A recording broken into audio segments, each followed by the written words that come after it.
શ્રી કૃષ્ણ ગોવિંદ હરે મુરારી, હે નાથ નારાયણ વાસુદેવ. શ્રી કૃષ્ણ બોલો.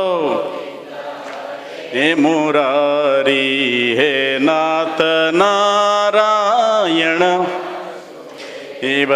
શ્રી કૃષ્ણ ગોવિંદ હરે મુરારી, હે નાથ નારાયણ વાસુદેવ. શ્રી કૃષ્ણ હરે મુરારી, હે નાથ નારાયણ દેવ. હે નાથ નારાયણ વાસુદેવ, હે નાથ નારાયણ વાસુદેવ. હે નાથ યણ વાસુદેવ, હે નાથ નારાયણ વાસુદેવ. શ્રી કૃષ્ણ ગોવિંદ હરે મુરારી, હે નાથ નારાયણ વાસુદેવ. શ્રી કૃષ્ણ ગોવિંદ હે નાથ નારાયણ વાસુદેવ. હે નાથ નારાયણ વાસુદેવ. હે નાથ વાસુદેવ, હે નાથ નારાયણ વાસુદેવ. હે નાથ સુદેવ, હે નાથ નારાયણ વાસુદેવ. બોલ સચ્ચિદાનંદ ભગવાન કી. ચાતુર્માસની અંદર ભગવાન સચ્ચિદાનંદ પરમાત્માની અહૈતુકી કરુણા,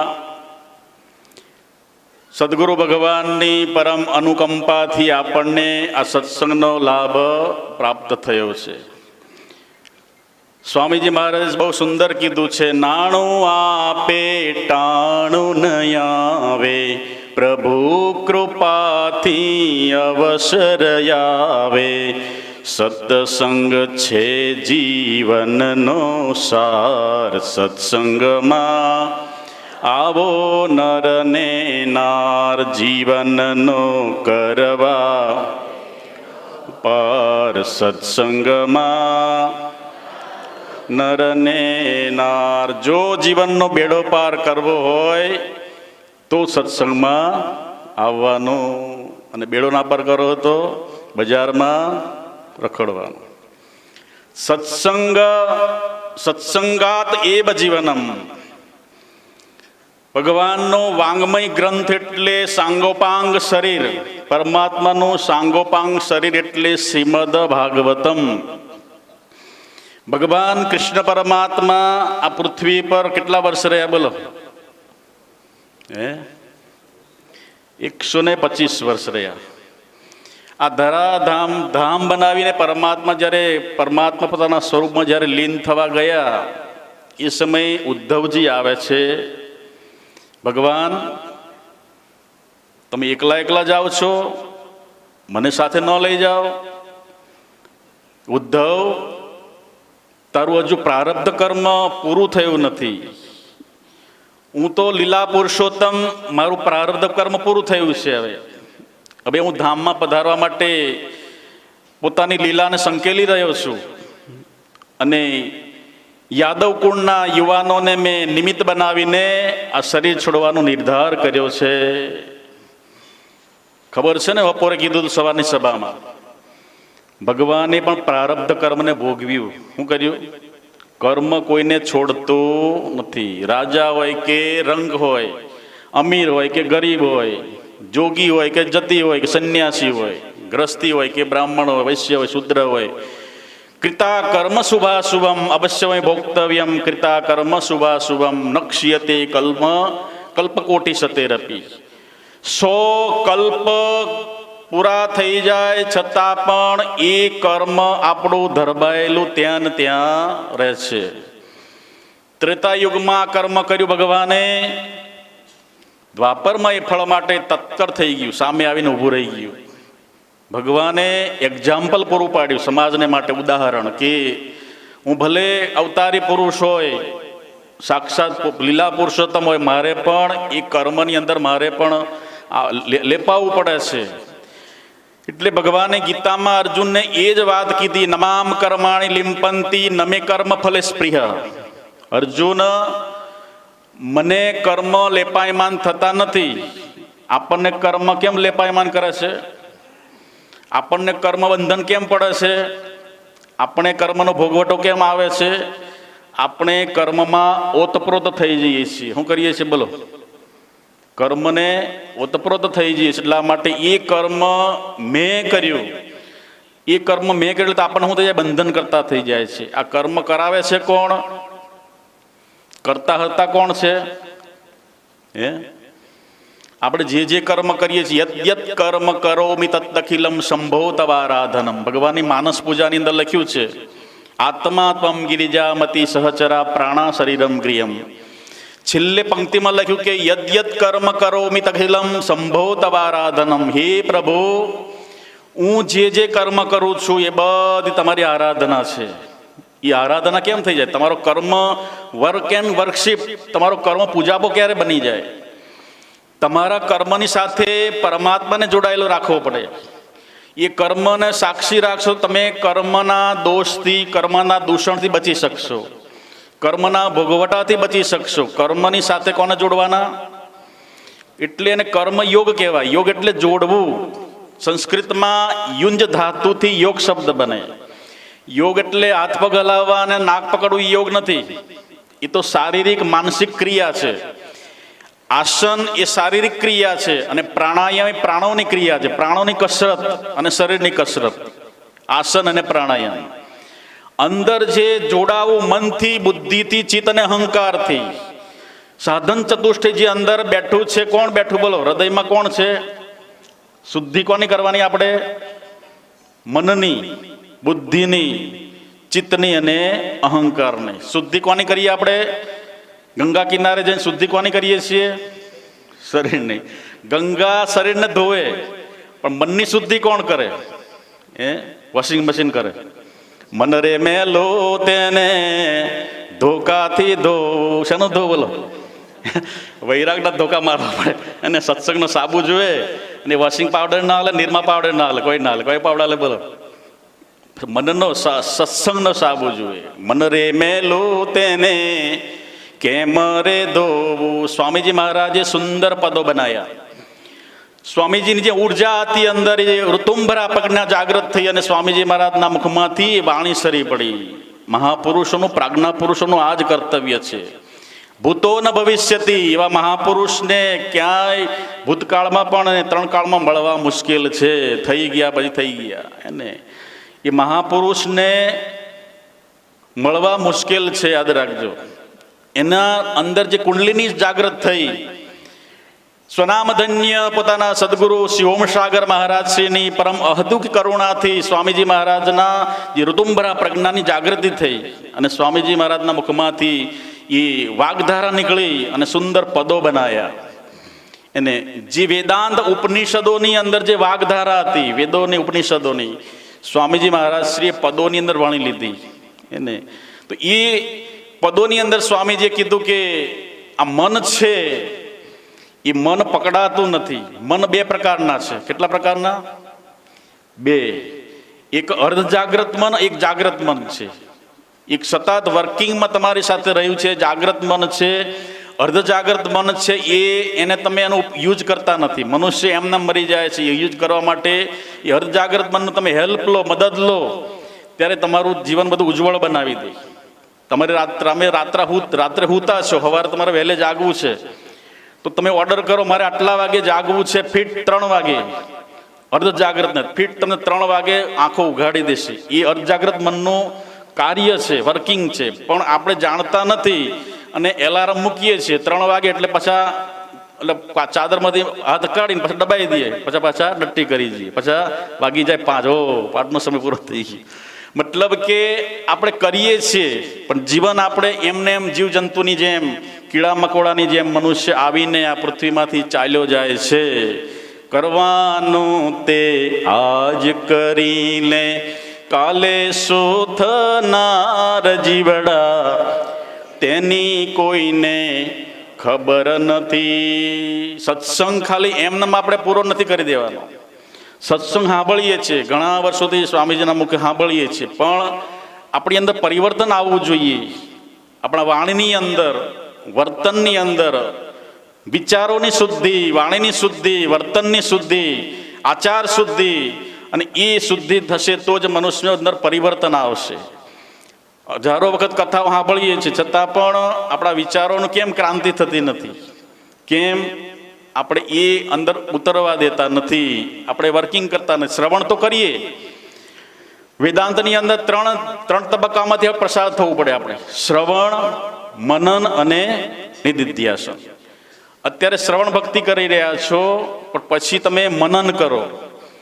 મનન કરવા માટે આપણે સુંદર એક પ્રયોગ કરવાનો છે. રવિવારે તમે જે કથા સાંભળો, રવિવારે પછી તમારે બોલવાનું થોડું થોડું. શું કરવાનું કે કથા 3 અઠવાડિયા સુધી કેટલી સાંભળી, હું સાંભળ્યું, શું કીધું, એટલે એ તમને શું થશે? અભ્યાસ થશે. અભ્યાસે ચર્ચા. અભ્યાસ કરવા માત્રથી મનુષ્ય મૂગો પણ પંડિત થઈ જાય. મુકમ કરોતિ વાચાલમ પંગુમ લંઘયતે ગિરિમ યત્કૃપાતમહં વંદે પરમાનંદ માધવમ. અંદર જે શક્તિ છે, ઉર્જાને બહાર આવવા દેવાની છે. આપણી શક્તિ આપણે વાપરતા નથી. આપણી અંદર શક્તિ છે પણ શક્તિનો ઉપયોગ કરતા નથી. શક્તિનો ઉપયોગ ક્યાં કરીએ આપણે?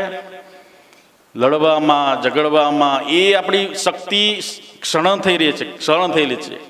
આપણી શક્તિ વારંવાર ક્યાં સ્ખલન થઈ રહી છે? કામની અંદર, ક્રોધની અંદર, લોભની અંદર અને મોહની અંદર. જે ક્રિયાઓ છે, કામ, ક્રોધ, લોભમાં આદિને એની સાથે જોડાઈને એ ક્રિયાઓની અંદર આપણી શક્તિ ક્ષીણ થઈ જાય છે.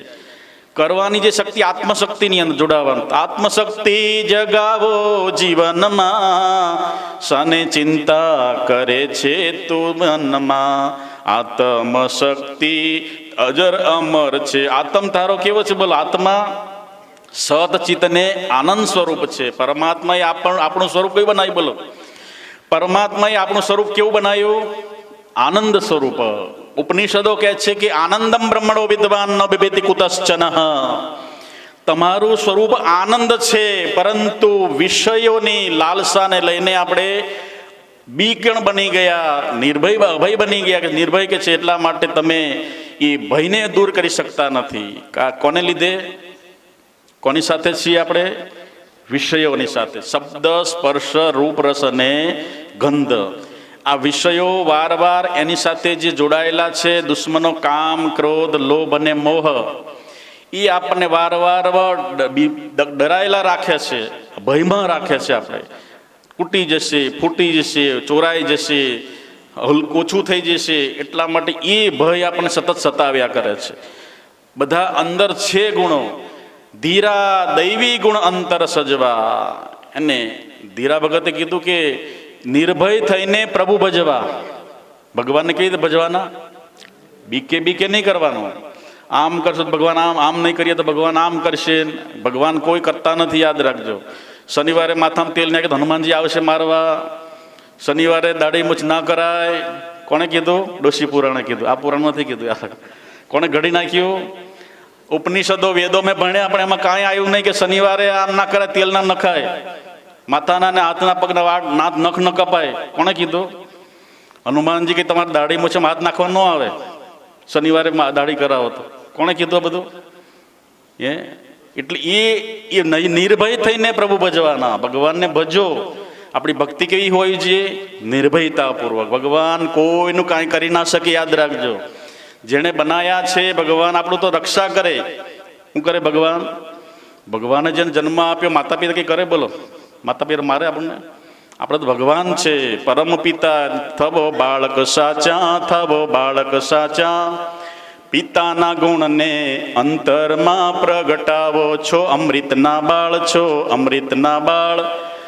પિતા સમાન અમર બની જાઓ. પ્રારબ્ધ છે, પ્રારબ્ધ કોઈને છોડતું નથી. એ ધ્યાનમાં રાખવાનું. એ રાખશો ધ્યાનમાં, કર્મનો સિદ્ધાંત યાદ રાખશો તો કોઈને તમે બીક નહીં લાગે, કોઈ તમને મારી શકશે નહીં. એટલા માટે સ્વામીજીએ વારવાર આપણને નિર્ભય બનવા માટે પ્રયાસ કર્યો, મહેનત કરી, પરિશ્રમ કર્યો આપણા માટે. અને એ એમનો પ્રવાસ અને પ્રયાસ હતો કે સમાજની અંદર નિર્ભયતા પ્રાપ્ત થઈ જાય, કોઈ કોઈનાથી ન બીવે. એટલા માટે એ બીવવા માટે, સમજવા માટે, નિર્ભયતા પ્રાપ્ત કરવા માટે ગીતા વારવાર ગર્જના કરે છે. ભયમ સત્વ સંશુદ્ધિ જ્ઞાન યોગ વ્યવસ્થિતિ દાનમ દમશ્ચ યજ્ઞશ્ચ સ્વાધ્યાયસ્તપ આર્જવમ. ભગવાને 16મા અધ્યાયની અંદર અર્જુનને વગર પૂછે જવાબ આપી ભગવાન કહેવા લાગ્યા કે જે ગીતાના 16મો અધ્યાય છે દૈવી સંપત્તિ વિભાગ યોગ. દૈવી સંપત્તિ અને આસુરી સંપત્તિ. સંસારની અંદર બે શક્તિઓ પ્રવાહિત થઈ રહી છે. કઈ કઈ શક્તિ? એક દૈવી શક્તિ અને એક બીજી આસુરી સંપત્તિ. પણ સંસારમાં શેનું સામ્રાજ્ય વધારે છે? આસુરી સંપત્તિની. એટલે ગીતાની અંદર પણ આખું ચેપ્ટર બતાવ્યું ભગવાને, પણ 3 મંત્રોની અંદર જ ખાલી ભગવાને દૈવી સંપત્તિની ઇતિશ્રી એન્ડિંગ કરી દીધું. 3 જ મંત્રોમાં ભગવાને ખાલી દૈવી સંપત્તિ બતાવી. આખો અધ્યાય શેનો ભરેલો છે? આસુરી સંપત્તિ. અને તો એટલે ભગવાન એ કહેવા માગે છે, ભગવાન કે દૈવી સંપત્તિ થોડી છે અને આસુરી સંપત્તિનું સામ્રાજ્ય વધારે છે. પણ એમ નથી કે તમે એ ના કરી શકો, એના પર તમે વિજયશ્રી પ્રાપ્ત કરી શકો. હે અર્જુન, તું એને જીતવા માટે ભગવાને એને પ્રદર્શન કર્યું. આસુરી સંપત્તિનું ભગવાને પ્રદર્શન કેમ કર્યું? કે આવું છે, એનાથી સાવધાન રહેવાનું, બીવાનું નથી. શું કીધું ભગવાને? છે વસ્તુ બધી સંસારની અંદર, સકલ પદાર્થ હે જગ માહી કર્મહીન નર પાવત નાહી. જગતની અંદર બધા પદાર્થો છે, પણ કર્યા વગર કાંઈ મળતું નથી. તમારે ખાવું હોય તો હાથ તો બગાડવા પડે ને. કોળીઓ મોઢામાં જાય, એ દાળ ભાત મારા મોઢામાં જેવું થાય નહીં, હાથ બગાડવા પડે, કર્મ કરવું પડે. એટલે ભગવાને શોર્ટકટની અંદર મુખ્ય ભાગો બતાવ્યા. કર્મ ક્રિયા, રૂટીન કર્મ. સવારથી ઉઠો રાત્રે સુતા સુધી જે કર્મ કરો એને રૂટીન કર્મ કહેવાય, ક્રિયમાણ કર્મ કહેવાય. શું કહેવાય? ક્રિયમાણ. પશ્યન સ્વૃણન સ્પૃશન જિગ્રન અસ્નન ગચ્છન સ્વપન શ્વસન પ્રલ્પન વિજસન ગૃહણન ઉન્મિશન નિમિશન અપી. આ બધા કર્મો ભગવાને 6મા 7મા અધ્યાય બતાવ્યા કે એ કર્મો બધા રોજ રૂટીન થાય. ખાવું, પીવું, બોલવું, ચાલવું, હલવું, ચાલવું, કર્મ કરવું, અને આંખો પટપટાવી, કાને સાંભળવું, બોલવું, જંભાઈ લેવી, બગાસું ખાવું, અને ગ્રહણ કરવું અને વિસર્જન કરવું. આ બધી ક્રિયાઓ રોજ ખબર વગર થયા કરે. બગાવું ખબર પડે, પછી આંખો તમારે પટપટાવી છે તો તારે શું કરો બોલો? હાથ પકડીને બેહો કે આમ કર્યા કરો, થઈ જાય. ઉન્મિશન નિમિશન નપી. આંખો ઉઘાડો બંધ થાય છે. ઉન્મિશન નિમિશન નપી. તમારી આંખો ઉઘાડે છે, બંધ થાય છે, કોણ ક્રિયા કરે? ઓટોમેટિક થઈ જાય, સહજ ક્રિયા કહેવાય. એ બધી ક્રિયાઓ ન કરો તો આજે આંખો મારી પટપટાવી જ નથી તો શું થશે બોલો? આજે ખાવું નથી, ચાલો શ્વાસ જ નથી લેવો, બીજી વાત છોડ દો, થશે? તો ભગવાને કહે શરીર યાત્રા આપી. શરીરની યાત્રાને માટે સહજમ કુરુ કૌંતેય. આ સહજ કર્મોને ન છોડાય. સહજ કર્મો કહેવાય. આ સાહજિક કર્મો સહેજે સહેજે ખબર વગર થયા કરે, સહજ કર્મો કહેવાય. એ કર્મો બંધ કરીશ તો તારી શરીરની યાત્રા ઠપ થઈ જશે. શું થઈ જાય? શ્વાસ લેવો જ નથી, આજે મારે ખાવું જ નથી, તો પછી એ તમારી શરીરની યાત્રા બંધ થઈ જાય. તો સહજમ કુરુ કૌંતેય સદોષમ અપી ન ત્યજેત. એમાં દોષ હોવા છતાં પણ એ કર્મ ન છોડાય. આંખની અંદર કંઈક થયું છે તો આંખને તોય પટપટાવી પડે. એમાં દોષ હોવા છતાં પણ એ કર્મ ના છોડાય. ને બગાહું આવે છે તો તમે એ કરવું જ પડે. જંભાઈ આવે છે એ કર્મ કરવું જ પડે. દોષ હોવા છતાં પણ તમારે એ કર્મ કરવું પડે. એટલા માટે એ રૂટીન કર્મ છે, ક્રિયમાણ કર્મ. પછી સંચિત કર્મ. સંચિત કર્મ એને કહેવાય તમે સવારથી ઉઠો ને રાત્રે સૂતા સુધી જે કંઈ કર્મ કરો એ કર્મ પાપ અને પુણ્ય મિશ્રિત હોય. શું હોય? એ કર્મ પાપવાળા પણ હોય અને પાછા પુણ્યવાળા હોય. તો તમે ખબર વગર પાપ થઈ જાય અને ખબર વગર પુણ્ય થઈ જાય. એ કર્મ પાછા છે કર્યા તો કોણે? આપણે બોલો. એ કર્મ કોણે કર્યા? આપણે કર્યા. પાપના હોય કે પછી પુણ્યના. એ કર્મ જમા થઈ જાય. શું થઈ જાય? જમા થયા. એને શાસ્ત્રીય ભાષામાં સંચિત કર્મ કહેવાય. શું કહેવાય? તો એ સંચિત કર્મ એ તમારી ભાષામાં એને એફડી થઈ ગઈ કહેવાય. કર્મોની એફડી થઈ જાય. તમે એફડી કરો કે નહીં બોલો, એ તો ખબર પડી જાય. બધા એફડી વાળા જ છે બધા. તો એફડી થઈ તમારા કર્મો જમા થઈ ગયા અને એ પછી પાકે કે નહીં બોલો? એફડી પાકે 3 વર્ષે 6 વર્ષે બાંધી મુદતે આજીવન લાઈફ. એવા કર્મો પણ એવા હોય. એ કર્મો જમે એટલા માટે ભગવાન કે જે કર્મમાં તારું ધ્યાન રાખ. કર્મ કેવા કરવા કેવા ન કરાય, કારણ કે એ કર્મ પાછો પાકીને ભોગવટો દેવા તૈયાર થઈ જાય. એ જ કર્મો આપણે કર્યા અને ભોગવે કોણ? બીજા. એવું હોય? ભોગવે ખોયું ના હોય. આપણે જાતે ભોગવવાનું હોય, કારણ કે આપણે કરવામાં ધ્યાન ન રાખ્યું અને અજાણતા જમા થઈ ગયા અને જમા પછી પાક્યા એટલે પાછા એ ફળ સામે આવ્યું એટલે પ્રારબ્ધ બની ગયું. અમારું નસીબ આવું છે, પ્રારબ્ધ આવું છે. પ્રારબ્ધ કોણે બનાવ્યું? આપણે બનાવ્યું. આપણે દોષ કોને આપીએ છીએ? બીજાને. ઘરના છોકરાને દોષ આપીએ, દીકરીને દોષ આપીએ, છોકરાની વહુને દોષ આપીએ. ઊંધા પગલાની આવી ગઈ, દુઃખી થઈ ગયા, આ ભેંસ આવી દુઃખી થઈ ગયા. તો બધા જ કર્મો એ પાકીને એ કર્મ સામે આવીને ઊભા રહે છે. પુત્ર બનીને આવે, પુત્રી બનીને આવે, પુત્ર વધુ બનીને આવે. ઘરના જેટલા સભ્યો છે એ બધા ઋણાનુબંધે તમારા કર્મફળના જ સાક્ષી છે. બધા સામે આવીને ઊભા રહે. જે કર્મ શુભાશુભ જે કીધા હશે તે અંતે આવીને હાજર થાશે. જો કે પરપંચ મૂકો મારા પ્રાણિયા. કૃતા કર્મ શુભાશુભમ. એ કર્મ શુભ હોય કે અશુભ હોય પણ એ કર્મ અવશ્યમેવ ભોક્તવ્યમ. રામકૃષ્ણાદય. ભલે રામ હોય કે કૃષ્ણ હોય, ભગવાને એનું એક્ઝામ્પલ પોતાના ઉપર લીધું કે જો સમાજને માટે ઉદાહરણ આપ્યું, મેં પાપ કર્મ કર્યું એટલે મારે જ ભોગવવાનું. ભગવાન 125 વર્ષ આ ધરાને ધામ બનાવી દીધું પોતાના ચરણારવિંદથી. અને ભગવાન જ્યારે ગયા ત્યારે પોતાનું જે તેજપુંજ હતું, શરીરના 12 અંગો હોય. કેટલા હોય? 12 અંગ. એને સાંગોપાંગ કહેવાય. અંગને ઉપાંગ.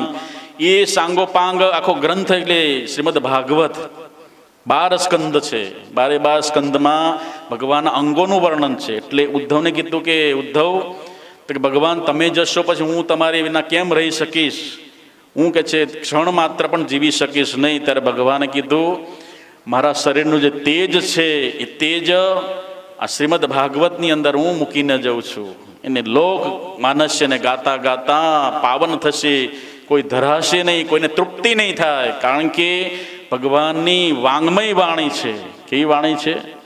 સુંદર વાણી. કારણ કે એ ભગવતા પ્રોક્તમ ભાગવતમ. ભગવાન દ્વારા પ્રોક્ત ભગવાનની જે વાણી છે સાંગોપાંગ, આખા શરીરનું જે અંગ 12 સ્કંદ છે એવા 12 અંગોનું વર્ણન છે. એટલે એને કોઈ પણ ક્યારે કોઈને તૃપ્તિ ન થાય. પિબત ભાગવતમ રસમાલયમ. અને છેલ્લે રસો વૈસહ. મધુસૂદન સરસ્વતીજીએ છેલ્લે કહી દીધું રસો વૈસહ. ભગવાન તો રસના ભંડાર છે. એની ગોટલી સોટલી સહિત સર્વે મીઠી રે. ખખ્ખા ખાંડના બીબા ભરે, કોયલ કાગળો કુંજર કરે. મીન મગર બહુ જળચર જાત, જેવું બીબું તેવી ભાત. ખખ્ખા ખાંડના જેવા ખાંડના રમકડા હોય એને ગમે ત્યાં ખાવ તો પગ ખાવ કે શીંગડું ખાવ, શું ખાય બોલો? એટલે એવું હોય. તો એ એની ગોટલી સોટલી સહિત, એટલે એ રસમય પાવનત, એ સુંદર ફળ, પક્વ ફળ ઉપરથી પડ્યું પાકીને. એને ખાવાવાળા કોણ હતા? આંબામાં પેલી ચાંચ કોણ મારે? બધી કેરીઓ તો બહુ હોય, 5-10 મણ આંબા પર કેરી હોય, પણ એ કેરી પર ચાંચ જો જે અડે ત્યારે જે હાક બને. કોણ અડાડે? પોપટ. સુખદેવ મુનિએ એ ભાગવત રૂપી પક્વ ફળને ખાધું. શું ખાધું? એમાં જ્યારે એમને પાકે નહીં, આખા કે આંબામાં કેરીમાં એની જ્યારે ચાંચ અડે એને ખબર પડે કે આ હાક પડી, એ ચાંચ તો જ મારે ને, કાચી કેરી પર ન મારે. પિબત ભાગવતમ રસમાલયમ. ભગવાન મધુસૂદન સરસ્વતીજી એકવાર કાશીની અંદર એની ચારે બાજુ કીર્તિ હતી, બહુ નામાંકિત મહાપુરુષ હતા, વિદ્વતા હતી. અને એ વિદ્વતાને જોરે આખા કાશીની અંદર એની ચારે બાજુ કીર્તિ ફેલાયેલી હતી, યશોગાથા ગાઈ રહ્યા હતા. વેદાંત સિવાય એ કોઈને માનતા નહીં, સગુણને તો માનતા નહોતા. જેમ આપણે સચ્ચિત આનંદ પરમાત્માને નિર્ગુણ સ્વરૂપે ભજીએ છીએ. આપણે સચ્ચિદાનંદ પરમાત્માનો કોઈ ફોટો નથી. સચ્ચિદાનંદ પરમાત્મા કોઈ માતાના ગર્ભમાં પેદા થયેલા નથી, એની મૂર્તિ નથી, એનું મંદિર નથી, છતાં પણ એ હાજરા હજુર છે. કયા સ્વરૂપે? સતચિત. અને આખા જગતનું સંચાલન કોણ કરે બોલો? સતચિત આનંદ સર્વમાં અને ભરી રહ્યો ભરપૂર, દિન રજની રહે રંગમાં અને નિર્મળ વર્ષે નૂર. જેના ઓર્ડરથી સૂર્ય ઉગે છે, જેના ઓર્ડરથી ચંદ્રમા ચમકે છે, જેના ઓર્ડરથી નદીઓ વહન કરે છે, જેના ઓર્ડરથી પવન વાય છે, અને એ જેના ઓર્ડરથી આખી સમસ્ત પ્રકૃતિ ક્રિયાન્વિત થઈ જાય છે, એ સતચિત આનંદ છે. ભગવાન સર્વવ્યાપક છે. અખિલ બ્રહ્માંડમાં એક તું શ્રીહરિ જુજવે રૂપે અનંત ભાષે. જુજવે રૂપે એટલે પવન તું, પાણી તું, ભૂમિ તું, ભૂધરા, વૃક્ષ થઈ ફૂલી રહ્યો આકાશે. એ પરમાત્મા સર્વમાં વ્યાપક છે. એ પરમાત્માનો આનંદ લેવાનો, આપણે પ્રાકૃતિક આનંદ લેવાનો. મૂર્તિઓમાં આનંદ નહીં, એ તો છે, પરંતુ એ પરમાત્મા વ્યાપકતામાં છે. કઈ વસ્તુ શરીર તમારી ઇન્દ્રિયો કામ ન કરે છેલ્લી અવસ્થામાં, ત્યારે કયું કામ આવે? નિર્ગુણ પરમાત્મા, જે ભગવાનને તમે હૃદયમાં બેસાડી દીધા છે, બસ એનું સ્મરણ કર્યા કરો. અને યમ યમ વાપી સ્મરણ ભાવમ ત્યજતે કલેવરમ. છેલ્લે કે ભગવાન કે છે, હે અર્જુન, જીવાત્મા જ્યારે આ શરીરમાંથી પ્રયાણ કરે છંદ સમયે, ત્યારે યમ યમ વાપી સ્મરણ ભાવમ ત્યજદંતે કલેવરમ. આ કલેવરને જ્યારે છોડી દે છે, અને એ કલેવર છોડતાની સાથે જે ભાવ એનો જોડાયેલો હોય, સંસારમાં 5, 25, 50, 75 વર્ષ સુધી જે તમે કર્મ કર્યું, જેવી તમારી ભાવના, એ ભાવના ત્યાં હાજર થઈ જાય, જોડાઈ જાય. અને એ સમય યાદ આવે, અને એ યાદ કરો ત્યારે એ યાદ કરતા કરતા શરીર છૂટી ગયું, પ્રાણ નીકળી ગયા. તો એ ભાવ એની સાથે તદા સદ ભાવ ભાવિત, પછી એવી યોનિમાં એ પ્રવેશ કરી જાય. જેવી વાસના જો બાળે વાસના બીજ ટળે, દેહ ધરવી રે. દેહ ધરવાનું ક્યારે ટળે? વાસના રૂપી બીજ છે. વાસના એટલે ઈચ્છાઓ બધી. તો આખા જીવનભર 5, 25, 75 વર્ષ સુધી જે ઈચ્છાઓ કરી હોય, કેટલી ઈચ્છાઓ છે? કોઠીઓ ભરાઈ જાય એટલી ઈચ્છાઓ. કેટલી ઈચ્છા બોલો? જન્મતાથી લઈને મૃત્યુ પર્યંત જેટલી કામનાઓ, મનની કામના છોડીને રહે પ્રભુ મામસ્તાન, પ્રેમથી પલ પલ માં ધરે રૂડું પ્રભુજીનું ધ્યાન, શાંતિ મળે તેને શાશ્વતી. સ્વામીજી મહારાજ સુંદર પદ બનાવ્યું છે, એને શાશ્વત શાંતિ ક્યારે મળે? તો વિહાય કામાન યસ સર્વાન. ભગવાને એક્ઝામ્પલ બતાવ્યું ગીતાની અંદર અર્જુન. હે અર્જુન, શાંતિ જોતી હોય ને તો કામનાઓને છોડી દો. વિહાય કામાન યસ સર્વાન પુમાન ચરતિ નિસ્પૃહ શાંતિમધિ ગચ્છતિ. ભગવાને રોકડો હિસાબ બતાવી દીધો કે શાંતિ જોતી હોય તો શું કરવું પડે? છોડવું પડે. તમારે ઊંઘવું છે તો શું કરવું પડે બોલો? પૈસા છે, ખાવાનું છે, વસ્તુ છે, પણ ઊંઘ આવે છે તો કે પૈસા પકડીને હોઈ જાવ, આમ કરીને શું કરો? એને મૂકી દેવા કબાટમાં. વિહાય કામાન યસ સર્વાન. જ્યારે વસ્તુ છોડો ત્યારે ઊંઘ આવે. કોઈ ઈચ્છાઓ છોડી દો ત્યારે ઊંઘ, ટેન્શનમાં ઊંઘ ન આવે. એને ગોળી લેવી પડે એને ઊંઘવાની. તો તમે છોડો તો તમને શાંતિ મળે. એટલે ભગવાને સુંદર બતાવ્યું કે વિહાય કામાન યસ સર્વાન પુમાન ચરતિ નિષ્પ્રિય નિર્મમો નિરંકાર શાંતિમધિ ગચ્છતિ. આ મારું છે અને હું છું એ ભાવ છોડી દો ત્યારે શાંતિ અધિગચ્છતિ. મનુષ્ય નિરવ શાંતિને પછી ઘસઘસાટ ઊંઘી જાય છે.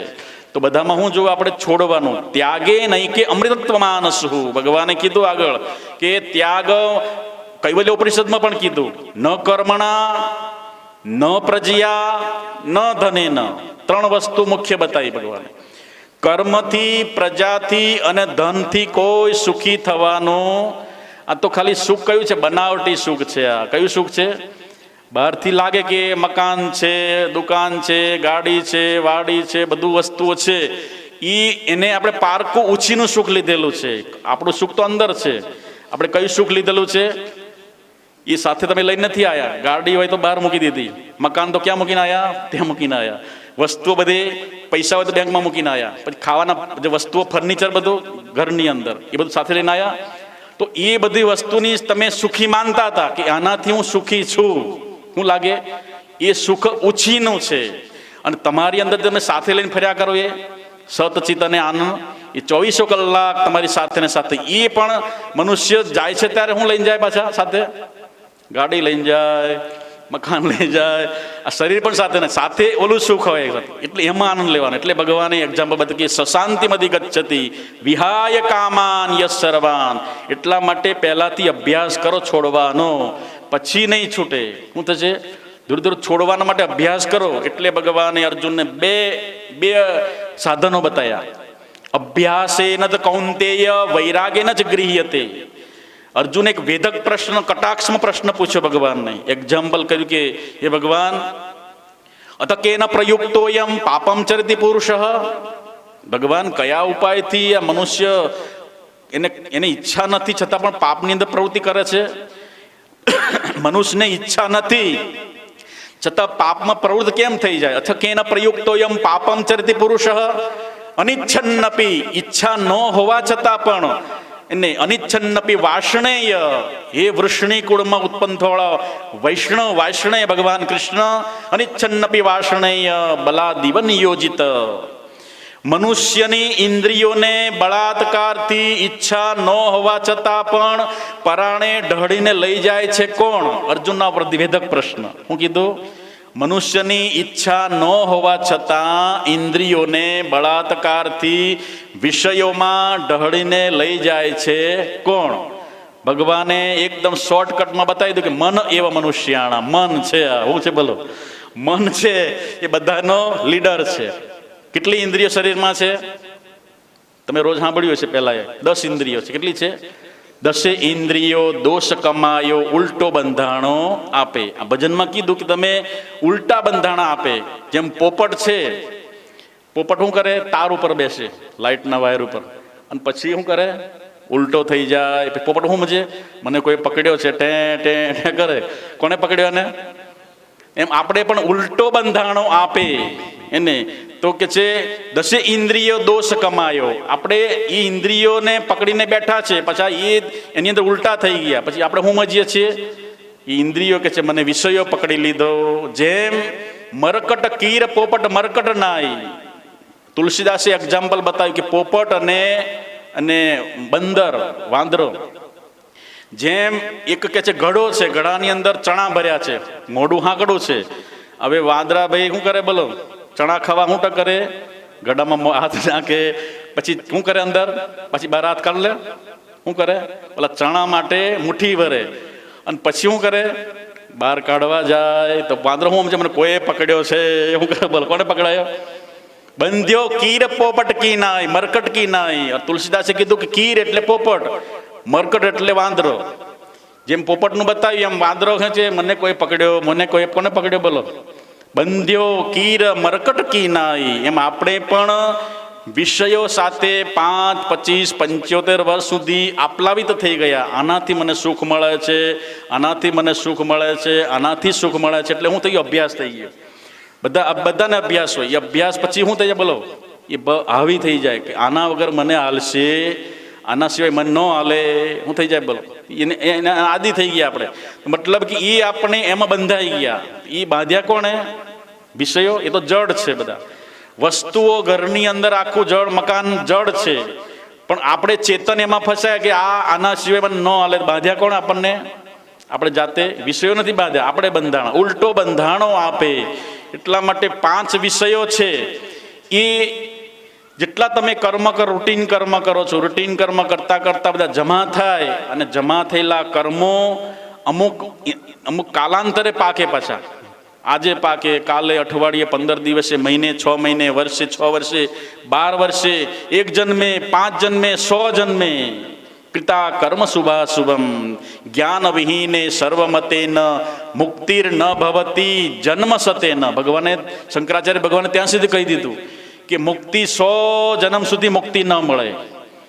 શુદ્ધ ચિત્ત વિના જો નાએ ગંગ, 100 વર્ષ સુધી જો કરે સત્સંગ, તોય રુદિયામાં નવ લાગે રંગ, શુદ્ધ ચિત્ત વિના, શુદ્ધ ચિત્ત વિના, જપ તપ તીરથ વ્રત કરે શું થાય? રોકડો હિસાબ બતાય, ચોખ્ખું બતાવ્યું સુનતો એ મહાપુરુષોએ. ચિત્તની શુદ્ધિને માટે એટલે કીધું ને, મન બુદ્ધિ ચિત્ત અને અહંકાર એનું અંતઃકરણ જોડાયેલ છે, ગૂંચળું, એને શુદ્ધ કરવાનું છે. મન મેલું, બુદ્ધિ, ચિત્તની અંદર અનેક પ્રકારના જાળા છે, કરોડિયાના જાળાની જેમ. ચિત્ત એક પ્રકારનું હાર્ડ ડિસ્ક છે, જેમ કોમ્પ્યુટરમાં ડિસ્ક આવે, હાર્ડ ડિસ્ક બધું અંદર હમાયેલું હોય, પછી ખોલવાની ફાઇલોની અંદર. હવે એ એવી રીતે આપણી અંદર કેટલા જન્મોની અંદર જમા થયેલું છે બોલો? હે, સંસ્કારો. એ સંસ્કારો મનુષ્યની સાથે જાય. આ ફિઝિકલ બોડી, આ સ્થૂળ શરીર તો લાકડામાં વળી જાય, અગ્નિમાં સ્વાહા થઈ જાય, પણ સાથે કોણ જાય? સૂક્ષ્મ શરીર. એ તમને દુઃખ આપે, સુખ આપે, હેરાન કરે અને બધું તમને કરાવે ચિત્ત. જે ચિત્તની અંદર સંસ્કારો છે. કેટલા જન્મના? આ તમારો કેટલામો જન્મ છે? આ 75માં કે 80માં કે 1000માં કે 2000માં? 84 લાખ યોની. કેટલી? ગણાય નહીં, ભીણાય નહીં, તોય કતારગામમાં હમાય નહીં. કેટલા બોલા? તો મતલબ કે એટલા બધા જન્મો આપણા. ત્યાં બહુ અનેક વાર અવતાર ધર્યા, બહુ કર્મ તણા કોઠાર ભર્યા. કેવા કોઠાર ભર્યા? એને હોલ જેવડો કોઠાર નહીં, બહુ જ 84 લાખના કોઠાર. કેવડો કોઠાર હતો એ? 84 લાખ જન્મનો કોઠાર. વિચાર કરો, એ બધા સંસ્કારો આમાં જમા થઈ ગયેલા. જેમ મોબાઈલમાં નાનું ઓછું બટન જેટલું આવે, કાર્ડ આવે ને, કયું કાર્ડ આવે? Sim card. એમાં કેટલું બધું હમાયેલું હોય અંદર? 64 GB, 132 GB, દુનિયાભરનું અંદર હમાઈ ગયું હોય, આખી પુસ્તકોના પુસ્તકો. તો આ તો નાનું ચિત્ત છે, આટલું નાનું, આવડું જ છે. એમાં કેટલું બધું હમાયેલું છે? 84 લાખ જન્મના સંસ્કારો તમને સામે મળી ગયા. તો હા, મને આને જોયો તો, આ બરોબર, આ એ બધું સામે થઈ જાય એટલે પ્રત્યક્ષ થાય. સંગ પ્રસંગે ઉપજે.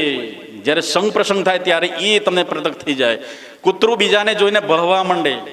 કેમ? સામે ચિત્તના સંસ્કારો પ્રગટ થઈ ગયા. તો એ એક સાંડ જોઈને બીજા સાંડને વેરવૃત્તિ પ્રગટ થઈ જાય. મનુષ્યને બીજાને જોઈને ક્યારે થાય? પ્રેમ, હાવભાવ, પ્રેમ, ઈર્ષા, અદેખા બધું થાય છે. કેમ? તમારી અંદર જે સંસ્કારો હતા સામાન્ય પ્રત્યે તમે ઘૃણાવૃત્તિ, તમારા જે સંસ્કારો હતા સામાન્ય બધે પ્રેમ વૃત્તિ, એ બધું જાગૃત થાય. અને સામે માણસ પ્રત્યક્ષ મળે ત્યારે એ પાછા જાગૃત થાય. એ બધું ક્યાં ભરેલું છે આપણી અંદર? ચિત્તની શુદ્ધિને માટે. એટલા માટે એ કર્મ કરવાના, ચિત્તની શુદ્ધિને માટે. કારણ કે એ કર્મોનું પ્રક્ષાલન કરવાનું, એને અંતઃકરણ શુદ્ધિ કહેવાય. શું કહેવાય? એક ચિત્ત શુદ્ધાર્થે કર્મ, એક પ્રભુ પ્રીત્યાર્થે કર્મ, એક લોકહિતાર્થે કર્મ અને એક આત્મકલ્યાણાર્થે કર્મ, આત્મસિદ્ધિ માટે કર્મ. તો એ બધા કર્મોનું જાળવું બહુ કઠિન છે. એટલે ભગવાને કીધું, બહુનામ જન્મનામ બંતે જ્ઞાનમાન બામ પ્રપદ્યતે. ભગવાને કીધું બહુની મે વ્યતીતાની. ભગવાનને અર્જુન કેટલા યુગોથી સાથે સાથે રહેતા હતા, સાહચર્ય ભાવથી. એટલે ભગવાને કીધું બહુની મે વ્યતીતાની. હે અર્જુન, તારાને મારા તો અનેક જન્મો થઈ ગયા. એ જન્મને હું જાણું છું, તું જાણતો નથી. અત્યારે હું ભગવાન કૃષ્ણ છું અને અત્યારે તું અર્જુન છે. એવા અનેક જન્મો આપણા થઈ ગયા. એટલે ભગવાન કે એ કર્મને હું જાણું છું, કેવા કર્મો કર્યા તું જાણતો નથી. એટલા માટે ભગવાન કે છે, નમામ કર્માણી લિંપંતી નમે કર્મ ફલે સ્પૃહા. કર્મની અંદર મને કોઈ જાતની રુચિ નથી, સ્પૃહા નથી. એટલે એ કર્મો નમામ બંધનતી, કે કર્મ નમામ કર્મ લિંપંતી, એ કર્મ મને લેપાયમાન થતા નથી. અને આપણે કર્મમાં લેપાયમાન કેમ થઈ જઈએ છીએ? કર્મની વાસ્તવિકમાં થિયરી જાણતા નથી. કારણ કે એ કર્મ એવા છે, કુટિલ કર્મો. એટલે કીધું કે ક્રિયમાણ કર્મને કરવામાં ધ્યાન રાખવું જોઈએ. તો તમે કર્મના જે ભોગવટા આવે છે એમાંથી બચી શકો. શાસ્ત્ર આપણને સમજણ આપે. કર્મ તો કરવાનું છે. ભગવાને કીધું કે નહીં કશ્ચિત ક્ષણમપી. અર્જુને શું કીધું? નહીં કશ્ચિત. કશ્ચિત એટલે કોઈ પણ. નહીં કશ્ચિત ક્ષણમપી, એક ક્ષણ માટે પણ કર્મ કર્યા સિવાય રહી શકે નહીં. શરીરને હલનચલન કરવું પડે કે નહીં? બોલો, કોઈ બેહીએ કે એકદમ પથ્થર નીચે બેહીએ કો? ના, ક્રિયા તો થયા જ કરે. તો ગમે તે વસ્તુ થાય, નહીં કશ્ચિત ક્ષણમપી જાતું તિષ્ઠતિ અકર્મકૃત. મનુષ્ય એક ક્ષણ માટે પણ કર્મ વિના રહી શકે નહીં. કર્મ તો કરવાનું જ છે, પણ એ કર્મ કેવું હોવું જોઈએ, કેવા કર્મો કરવા જોઈએ, કેવા કર્મોથી બંધન ન થાય, કેવા કર્મોથી એને ટેકનિક છૂટી જવાય. કરવા છતાં એ કર્મો બાંધે નહીં એના ધર્મો, એ કર્મનો મરમ સમજવા તમે આવો રે. સત્સંગના દ્વારે આવો ત્યારે તમને વાસ્તવમાં વિવેકની જાગૃતિ થાય કે આટલા વર્ષો કર્યા પછી પણ એ સુખની નિતાંત પ્રાપ્ત ન થઈ, નિતાંત સુખ પ્રાપ્ત ન થયું. તેષામ સુખમ શાશ્વતીમ ન ઇતરેષામ. એટલે કૈવલ્ય ઉપનિષદમાં કીધું કે ન કર્મણા ન પ્રજયા ન ધનેન. કર્મ પ્રજા કે ધનથી કોઈ મનુષ્ય સુખી થતું નથી, કારણ કે એનાથી જો સુખી થતું હોય તો એ વસ્તુ એની સાથે જવું જોઈએ. એને એકદમ દીવા જેવી વાત છે કે જે વસ્તુ આપણને સુખ આપતું હોય એ વસ્તુ સાથે જવું જોઈએ કે નહીં બોલો, પણ એ વસ્તુ શું છે, સાથે જઈ શકતું નથી. તમારું વસ્તુ બધી ઘરમાં છે, અત્યારે મકાન છે, ગાડી છે, બધું વસ્તુ છે, પણ તમે બેઠા છો અને ન કરનારાયણને એટેક આવી ગયો તો વસ્તુ ક્યાં ગઈ બધી આપણી? તો એ વાસ્તવમાં તમને શાસ્ત્રો બતાવે છે, તમને ચેતવે છે, ડરાવતા નથી. શાસ્ત્રો આપણને ચેતવણી આપે કે જો આ વસ્તુ છે છતાં પણ તમે એનાથી અલિપ્ત છો, અને એ વસ્તુ હોવા છતાં પણ તમે એકલા ચાલ્યા જાઓ છો. કોરોનામાં બધા બારોબાર દવાખાનામાંથી વિદાય લઈ લીધી, ઘર જોવાય પાછા ન આવ્યા. ઘરનો ઉમરો આવ્યા બોલો કે સોસાયટીમાં બાળવું છે, બોલો ઘરનો કોણ છે, બધા બેઠા છે, ખાધું છે કે નહીં, કોઈ જોવા ન આવે, બારોબાર ચાલ્યા ગયા. મતલબ કે એ ઘટનામાંથી પસાર થવાનું છે. કાલવ્યાલ મુખગ્રાસ ત્રાસ નિર્ણાસ હેતવે. ભગવાન વેદવ્યાસ એ જ કહે છે કે બધા કાળના મુખના ગ્રાસ છે, બધા કાલવ્યાલ મુખગ્રાસ ત્રાસ નિર્ણાસ હેતવે. અદ્ય વાપ્તે સતાંતે વા મૃત્યુર્વય પ્રાણીનામ ધ્રુવમ. વસુદેવજી કંસને એ જ સમજાવે છે, હે કંસ, આજે મરીશ કે પછી 100 વર્ષે મરીશ. અદ્ય વાપ્તે સતાંતે વા. સતાંત એટલે 100 વર્ષની અંતે તું મરીશ. મૃત્યુર્વય પ્રાણીનામ ધ્રુવમ. મૃત્યુ બધાનું અટલ છે. આજે મરો કે પછી દવા ખાઈને, રસાયણ ખાઈને, યોગા કરીને, એને ડાયજિંગ કરીને અનેક પ્રકારના તમે હાચવી કેટલું હાચવશો બોલો? ઋષિ મુનિઓ તો હજારો વર્ષ રહ્યા, તો શરીર ગયું કે નહીં બોલો? કોઈ આજ સે કોઈ કાલ આતો, પંખીડાનો મેળો સૌએ ઋણાનો બંધે મળ્યા. કોઈક જન્મના સુકૃત ભળિયા, જેવી વાદળીઓ વિખરાયા તો પંખીડાનો મેળો કોઈ આજ જશે કોઈ કાલ આતો, પંખીડાનો મેળો. એ ગાવામાં આવે છે પણ જીવનમાં ઉતરતું નથી. ખબર છે કે ખબર પછી ખબર નહીં પલકીને બાત કરે કલકી. મોટા મોટા ઘોડા ઘડીએ છીએ. એટલે વસ્તુને સમજવાને તો ભાગવત આપણું મૃત્યુ સુધારે છે. મૃત્યુની બે જણને ખબર પડી ગઈ સંસારની અંદર. કોને ખબર પડી? એક મૃત્યુની ખબર પડી, કંસને ખબર પડી, અને એક મૃત્યુની ખબર પડી શ્રીમદ ભાગવતમાં પરીક્ષિત રાજાને. બેને મૃત્યુને પહેલા અગમ ચેતવણી થઈ ગઈ, લાઈવ, ભાઈ આટલા દિવસે તારું મૃત્યુ નક્કી છે. ઓલાને કીધું 8મો ગર્ભ એટલે 8મો ગર્ભ તને મારશે. 8 દિવસ નક્કી કીધું ને, 8મો ગર્ભ અવધિ આપી દીધી. અને પરીક્ષિતને શું કીધું? આજથી 7મા દિવસે તારું 5માય નહીં, 4થા નહીં, બીજા નહીં, ત્રીજા નહીં, 7માય નહીં, 7મા દિવસે મૃત્યુ નક્કી. આપણે કયા દિવસે હોવાનું બોલો? શનિવાર, સોમવાર કે મંગળવાર, બુધવાર? એને 7મા દિવસે જ હતું, પહેલા દિવસે નહીં, બીજા નહીં. એટલે એ સમજવાનું કે 7 દિવસમાં ગમે ત્યારે કાલવ્યાલ મુખગ્રાસ ત્રાસ નિર્ણાસ હેતવે. ડાચો ફાડીને ઉભો છે કાળયાણા, આવ્યા કે આવશે તમારી માથે. મૃત્યુર્વય પ્રાણીનામ ધ્રુવમ. મૃત્યુ દરેક પ્રાણીના માથે ભમ્યા કરે છે. આપણે મૃત્યુથી બચવા ભાગ કરીએ છીએ, પણ મૃત્યુ આપણી પાછળ ઉભેલું જ છે. આપણે બેઠા છીએ ને, મૃત્યુ આપણી પાછળ છે. કાલ કે છે મૃત્યુર્વય પ્રાણીનામ ધ્રુવમ. ભર્તૃહરિ રાજા કે છે મનુષ્ય મૃત્યુથી ભાગવા જાય છે. પોતાનો એક્સપિરિયન્સ લખ્યો વૈરાગ શતકની અંદર કે મનુષ્ય મૃત્યુથી ભાગવા જાય છે, બચવા માટેના પ્રયાસો કરે છે, ઉપાય કરે છે, મહેનત કરે, પરિશ્રમ કરે, છતાં પણ મૃત્યુ બધાનું અટલ છે. એ કોઈને ન છોડે. એ પછી ભગવાન કૃષ્ણ હોય, રામ હોય, કે પછી જોગી હોય, સતી હોય, સંન્યાસી યોગી હોય, મૃત્યુર્વય પ્રાણીનામ ધ્રુવમ અદ્ય બાપદે શતાંતે વા, આજે મરો કે 100 વર્ષે મરો, 1000 વર્ષે મરો, પણ મૃત્યુ નક્કીને જાતસ્ય હિ ધ્રુવોર મૃત્યુ. ભગવાને ગીતામાં પણ સુંદર બતાવ્યું અર્જુનને, જાતસ્ય હિ ધ્રુવોર મૃત્યુ. હે અર્જુન, જે જાતસ્ય એટલે જે જન્મે છે એનું મૃત્યુ નક્કીને સવારે ભગવાન સૂર્યનારાયણ ઉગ્યા, અત્યારે શું થવા આવ્યા? ધીરે ધીરે આથમવા ગયા. સવારમાં ફૂલ ખીલે પછી હાજે શું થઈ જાય? અને ફૂલ્યા તે કર્માશે, ઉગ્યા તે આથમવાના, ફૂલ્યા તે કર્માશે, જન્મ્યા તે તો જાય જાણો. મરવાનું છે માથેજી. એટલા માટે માળી વેળે ફૂલા વાળિયું રે, કળી કરે રે વિચાર, કળી કરે રે વિચાર. આજનો દિવસ ઉગર્યા, કાલે આપણ શિરમાર, જીવો માણી ઘર બંદલા, હે તે પ્રભુનો રસ પીજીએ. ગુલાબનો છોડ છે, સુંદર મજાનું ગુલાબનું ફૂલ ખીલ્યું છે, અને એ માળી આવીને તોડવા લાગે. કોને તોડે? ખીલેલા ફૂલને. ઓલી કળીઓ વિચાર કરે, માળી વેળે ફૂલ વાળીઓને કળી કરે રે વિચાર. આજનો દિવસ તો બચી ગયા, અને કાલે આપણું ગળું કાપી નાખશે. છે બોલો, કાલે આપણ શિરમાર, જીવો બાણી ઘર બંદલા. એ આપણને ફૂલોને માટે નથી, આપણા માટે છે. આપણે સમજીએ કે આજે બચી ગયા, ઓલાને બાળીને આવ્યા અને આપણે બચી ગયા, પણ કાલે આપણે ઠાઠીએ બંધાવવાનું છે. અને ઉપર ફૂલડા ફર ફરે ને હેઠળ શ્રીફળ 4. એ ઘટનામાં ઘટવાનું, આપણે ઘટના ઘટવાની છે. ઠીક કરીને તને ઠાઠળીમાં બાંધ્યો, અને પૂઠે પડે પોકાર રે પ્રાણિયા, ભજી લેને કીર્તાર.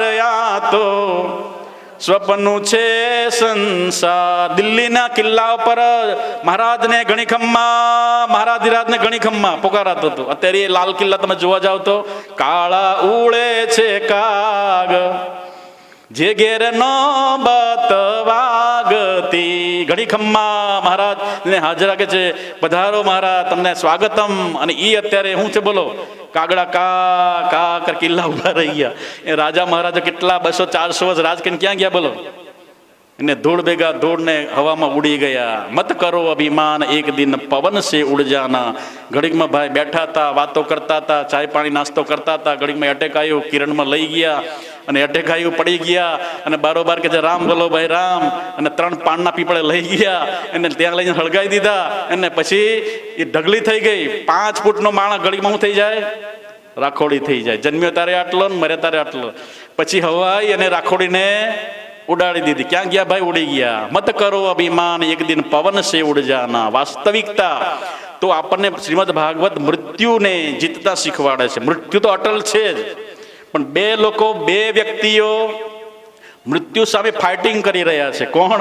કંસ અને પરીક્ષિત રાજા. પણ બેની પાસે અલગ અલગ વિચારો હતા, વિચારોની ક્રાંતિ. એકની પાસે વિવેક હતો ને એકની પાસે વિવેક નહોતો. ભાગવતમાં એ શીખવાનું. આપણે કથાઓ તો વાર્તા પૂરી થઈ જાય, પણ એની અંદર મિનિંગ છે, તત્વાર્થ જ્ઞાન, એ સમજવાનું. તો 2 જજુમી રહ્યા છે મૃતની સામે. એક મૃત્યુને જીતવા માટે અને એક મૃત્યુથી બચવા માટે ફાંફા મારે. કંસ શું કરે છે?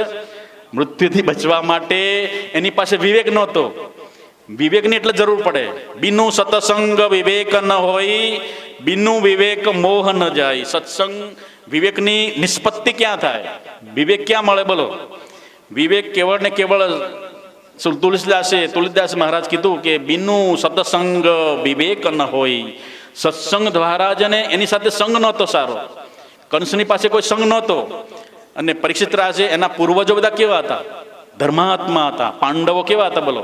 પરીક્ષિત રાજાના પિતૃઓ કેવા હતા? ધર્માત્મા. એને સંગ સારો હતો ભગવાન કૃષ્ણનો. જ્યારે અને સંગ કેવો હતો બોલો? દુર્યોધનને સંગ કેવો હતો? એને દુરાત્મા શકુનીનો. અને પાંડવોનો સંગ કોનો હતો? સંગ સારો હતો. સંગત તેને શું કરે? ભગવાને 15મા અધ્યાયમાં પણ એક્ઝામ્પલ બતાવ્યું કે નિર્માન મોહા જીત સંગ દોષા. સંગ દોષને જીતો, બીજું કાંઈ જીતવાનું. તમારી ઉઠબેસ ક્યાં છે એ પર ડિપેન્ડ રાખે છે. તમારી ઉઠબેસ ક્યાં છે, સારા સાથે કે ખરાબની સાથે? તો એ સંગ લાગવાનો છે. કોલસાના સંગમાં રંગ હાથ કાળા રે કાળા. કાજળની કોટડીમાં શું થાય બોલો? ગમે તે કપડું બચાવવા જાઓ તો એમ તમને થોડોક કિંચિત કુસંગે રે બુદ્ધિ બગડે ઘણી રે. થોડોક કિંચિત કુસંગ થઈ જાય તો તમારી બુદ્ધિ બગાડી નાખે, અને થોડો સંગ થઈ જાય તો. અત્યારે તમે બેઠા છો, આ બધા જે ઓડિયન્સ, એ બધા અત્યારે તમારો સમય ક્યાં પસાર થઈ રહ્યો છે? તમારે બીજા કોઈ વિચારો નથી, બીજા વિચાર પરમાત્મા સંબંધી છે. તમારું મન એકદમ એક ચિત્ત થઈ ગયું, કોઈ વિચારો નથી, કારણ કે તમારું ચિત્ત અહીં ભગવાનમાં લાગેલું. તમારો સમય અત્યારે બેલેન્સ થઈ ગયો. ક્યાં? ભગવાનને ત્યાં તમારો બેલેન્સ છે. એટલે સમય જેટલો જાય ભગવાનમાં, કીર્તનમાં, સત્સંગમાં, ભજનમાં, સેવામાં, પરોપકારમાં, દાનમાં, એ બધો યોગ કહેવાય. અને પરમાત્મા સાથે મન જોડાયેલું છે. એ તમારી અત્યારે સત્સંગરૂપી, શ્રવણરૂપી ભક્તિ કરી રહ્યા છો. તો એની પાસે વિવેક નહોતો. કંસ પાસે હું હતો? બોલો. વિવેક ન હોવાથી, એટલા માટે જેની પાસે વિવેક હતો, વિવેક હોવાથી, સમય પૂરો થઈ ગયો, 2 મિનિટ પૂરું કરી દો, 1 જ સેકન્ડમાં. તો વિવેકની આટલી બધી જાગૃતિ છે, ઘડીકમાં 1 કલાક પૂરો થઈ ગયો, ખબર ના પડે. સત્સંગ એવો છે, સત્સંગમાં છે ને, ભગવાનમાં જે ભક્તિમાં તમારે સમય ના જાય. એમને બેઠા ટાઈમ પાસ કરો ને, કેટલા વાગશે, એટલા જ વાગ્યા, આટલા વાગ્યા, ઘરે જવું છે, ખાવાની તો થાળી પડી છે ને, 12 વાગ્યા છે, એટલે વાટ જોતા એ સમય પસાર ના થાય. સત્સંગ એવો છે. તો વિવેક છે. વિવેક વિશે બહુ ઘણું બધું અંદર ચેપ્ટરમાં ભગવાને શાસ્ત્રમાં ભરેલું છે. વિવેક વગર બિનું વિવેક એક વિવેક વગર ન રંધા, શું કર્યું? 8 પર કર ધંધા. તમે નોકરી, વેપાર, જોબ, ધંધો, ખેતીવાડી, હુન્નર બધું કરો છો, પણ એની સાથે શું જોડવું પડે? વિવેક. આ પૈસાનો વિનિયોગ ક્યાં કરવો, એનું ક્યાં સ્થાપના કરી, ક્યાં ક્યાં વાપરવા, તો વિનિયોગ માટે વિવેકની જરૂર પડે. આ પૈસો આમ વપરાય કે પુણ્યમાં કે પાપની અંદર, એ વિવેક હશે તમે એ બધાથી બચી શકશો. જે અર્થમ અનર્થમ ભાવય નિત્યમ. અર્થ છે, પણ એ અર્થની સાથે વિવેક ના હોય તો અનર્થ કરે. શું કરે? અર્થ એટલે ધન, ધર્મ, અર્થ, કામ અને મોક્ષ. અર્થ એટલે ધન. ધનની સાથે વિવેક ના હોય તો એ અર્થ અનર્થ કરે, તમને ક્યાં લઈ જાય? અર્થ અનર્થમ ભાવય નિત્યમ. ભગવાન શંકરાચાર્ય કહે છે એ અર્થ પર અનર્થકારી બની શકે છે, કારણ કે એની સાથે શું જોડાયેલો હોવું જોઈએ? આ અર્થનો ક્યાં વિનિયોગ કરવો, ધનનો. એટલા માટે એને વિવેક નહોતો. એટલે વિવેક ન હોવાથી એને પાપાચરણ કરવા માંડ્યા. મૃત્યુથી કેમ બચી શકું? જ્યારે પરીક્ષિત રાજાને ખબર પડી ત્યારે એણે પોતાનો મુગટ નીચે ઉતારી દીધો, અને ભાન થયું કે હો, મેં કર્યું એ બહુ ખોટું કર્મ કર્યું છે, કુટિલ કર્મ. મને એ કર્મનો દંડ મળવો જ જોઈએ. હું કીધું એમણે? મેં ઋષિને ગળાનાની અંદર જે દૂષિત કર્મ દ્વારા કે છે પાપ કર્મ કર્યું છે, તો હે વિધાતા, તમે નજરોથી દસે દિશાના દિક્પાલો તમે જોયું હશે, તો તમને બધાએ સાક્ષી છો, અને એ કર્મનો દંડ મને મળવો જ જોઈએ, અને મને મૃત્યુ મળવું જ જોઈએ. એમ કરીને પોતાનો મુગટ ત્યાં સિંહાસન પર મૂકી દીધો, અને સળસળાટ કરતા ત્યાં એને જંગલની વાટ પકડી લીધી. એટલે એને પછી ઋષિમુનિઓને ભેગા થઈને કીધું કે હે ગુરુદેવ, હે મહાપુરુષો, જે મનુષ્યને એકદમ જલ્દી મૃત્યુ નજીક હોય એને શું કરી લેવું જોઈએ? એણે એમ ના કીધું કે મૃત્યુથી કેમ બચાય, કઈ દવા ખાવાથી બચી જાવ, કયું આમ કરું તો કઈ ટેકનિક કરું બચી, એમ ના કીધું. શું કીધું? કયો ઉપાય કરવાથી આ મૃત્યુમાંથી કે જે મૃત્યુ જીતી શકાય એને મૃત્યુ. એટલા માટે એ 2 વિવેક હતા, 2 જણા, 2 પાત્રોની અંદર વિવેક ન હતો. એને પાપાચરણ શરૂ કરી દીધું. શું કર્યું? કે આ 8મો ગર્ભ જ ન રહે, ન બજે બાંસ કે ન બજે બાંસુરી. તો એને દેવકીને મારવા માટે તત્પર થઈ ગયા, અને દેવકીથી ઉત્પન્ન થયેલા પુત્રો પણ બધાને મારી નાખ્યા. તો એને પાપાચરણ કેમ કર્યું? મૃત્યુથી બચવા માટે ફાફા માર્યા. અને પછી વિવેક નહોતો, અને આની પાસે વિવેક હતો, એટલે મહાપુરુષનો સંગ કરતા કરતા એને સુખદેવ જેવા ભગવાન મળી ગયા. અને એ સુંદર જે ડિસ્કસ થઈ બંને વચ્ચે વાર્તા, આ સુંદર અદ્ભુત ગ્રંથ, ભગવાનનો વાંગમય સ્વરૂપ, ભગવાનનું સાંગોપાંગ સ્વરૂપ, એ કલ્પાંત સુધી એનો ગવાય છે, છતાં પણ કોઈને તૃપ્તિ ન થાય એવો સુંદર ગ્રંથ આ ચાતુર્માસની અંદર સદગુરુ ભગવાનની દયાથી આપણને સત્સંગ પ્રાપ્ત થયો છે. આપણે જેમ બને તેમ એ સત્સંગ એટેન્ડ કરીએ, ભજન કરીએ, અને વિવેક જાગૃત કરી આ ભગવાનની જે સુંદર 84 લાખની અંદર સુંદર મોઘો એવો મનુજન્મ પ્રાપ્ત થયો છે એને સાર્થક કરવા માટે પ્રયાસ કરીએ. એટલે ભગવાનના ચરણ પ્રાર્થના કરીએ. સર્વત્ર સુખિનઃ સંતુ સર્વે સંતુ નિરામયા, સર્વે ભદ્રાણિ પશ્યન્તુ મા કશ્ચિત દુઃખભાગ ભવેત. ઓમ શાંતિ શાંતિ શાંતિ.